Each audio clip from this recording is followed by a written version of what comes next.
It's a long story that I'll try to shorten up for you.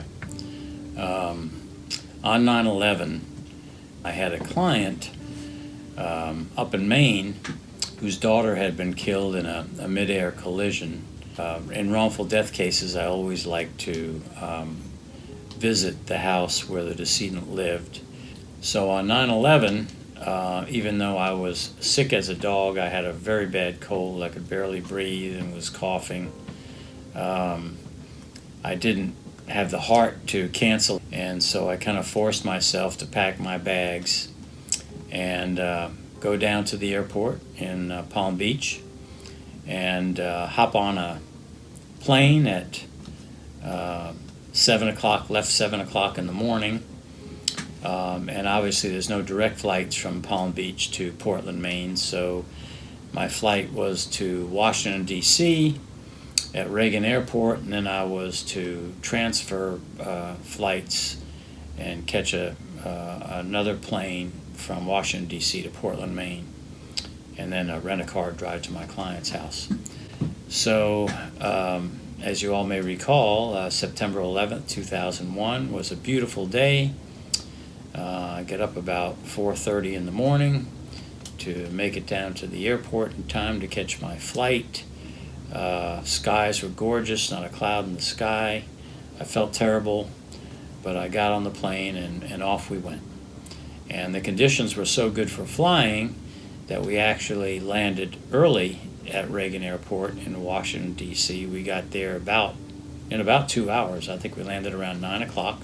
So while we're sitting there on the tarmac, a gentleman sitting next to me, obviously since we're on the ground, we could turn our cell phones on. His cell phone rings and he pulls it out. And he's talking with someone and puts his cell phone away and turns to me and says, a plane has just hit the World Trade Center. And that's all he said. And I was thinking, oh, it must be maybe a little Cessna or general aviation, small plane. So then we start taxiing in toward the jetway, and we get there, and we start disembarking the plane, and as we're walking down the aisle of our plane, this man's phone rings again. He's walking right ahead of me, and I see him talking. Then he turns to me again and said, a second plane has hit the World Trade Center. Needless to say, I wasn't really processing this at that time.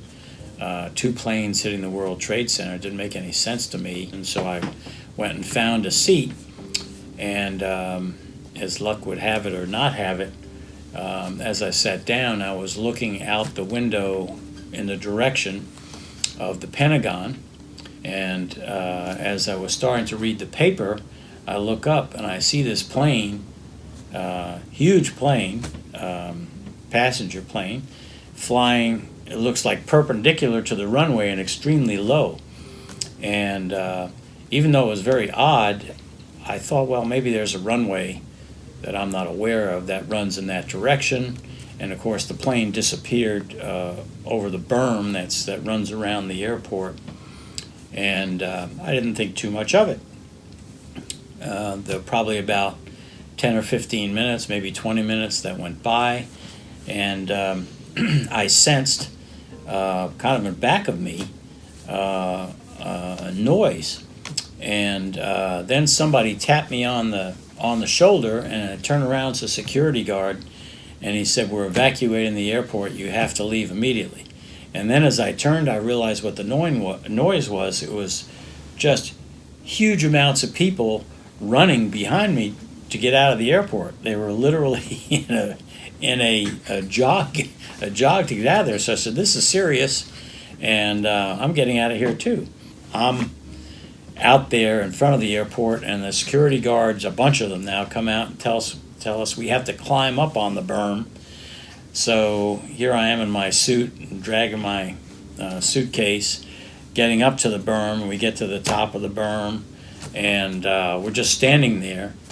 And then they tell us there's another berm, we have to try and climb up that. So we climbed up that, and now we're up pretty high, and we can see the beltway. And there isn't a single car on the beltway, and at every exit you could see flashing lights.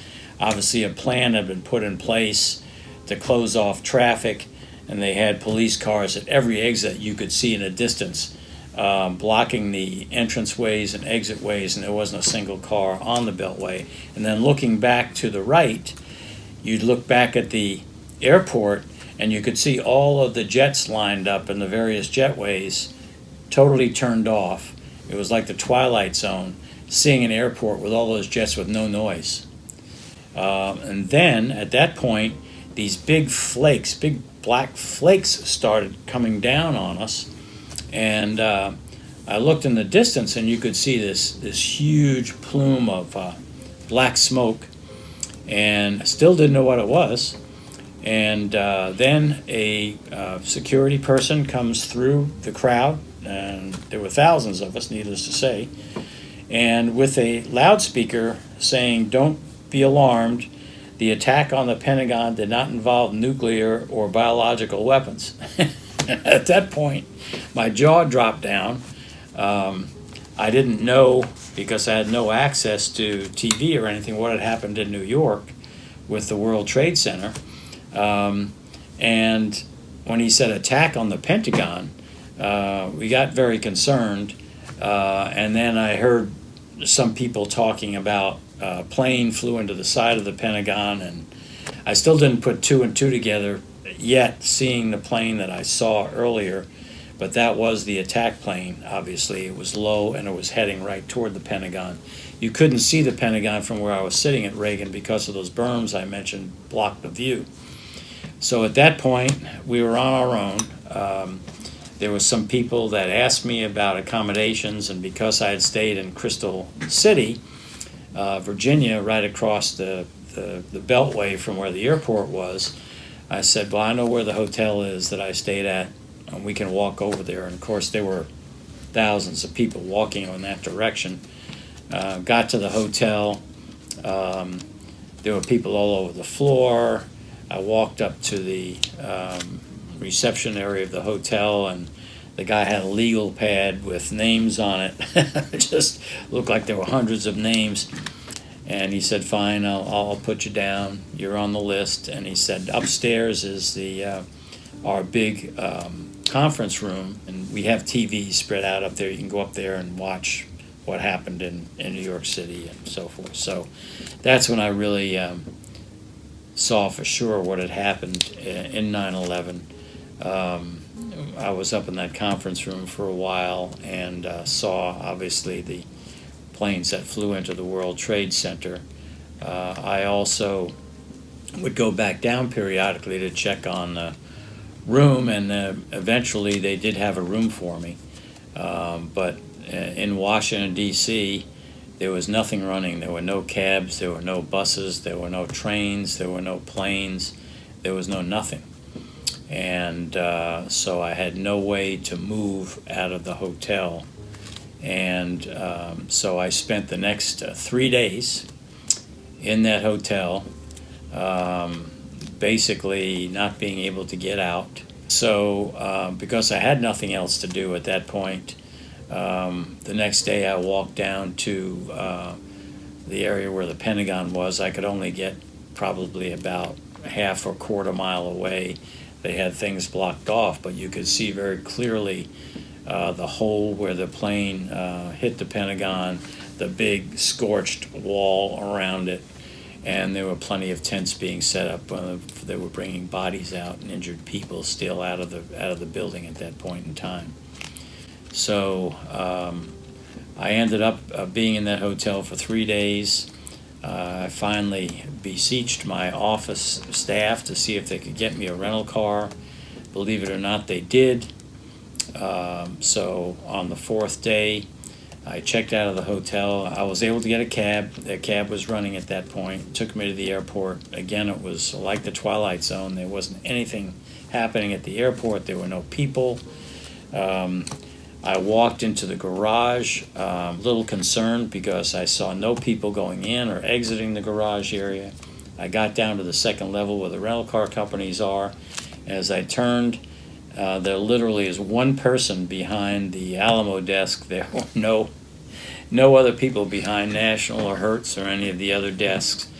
And so I walked up and said, "Reservation for Schuler?" And she said, "Yes, we have one car. It's yours."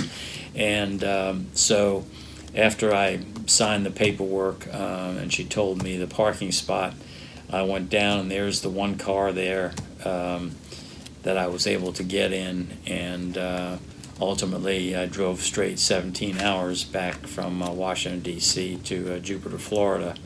On the way out of the airport, I looked down at the odometer, and believe it or not, the amount of miles on this car was 911 miles. So I thought that was kind of a little bit of an omen there to end this ordeal. And it was a very strange time, obviously very sad time for our country, and that's the way I spent 9/11.